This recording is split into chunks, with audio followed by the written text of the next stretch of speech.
Short से বলতে হবে না, জাস্ট মিউজিক ছেড়ে দেবো আর পাখি দিয়ে দেবো, বুঝছো? ওটা তো ইয়ের জন্য।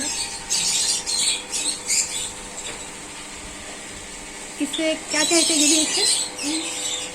ये बर्ड का नाम क्या है? ये जावा है, ये लव बर्ड है, ये लव बर्ड, ये कॉकटेल, ये कॉकटेल है, ये ऑस्ट्रियन लव बर्ड है, ये ऑस्ट्रियन लव बर्ड,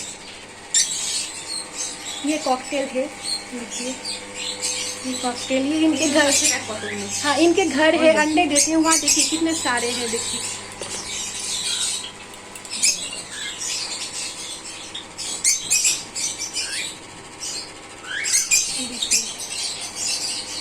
ये इनके घर है, अंडे देते हैं, ये देखिए।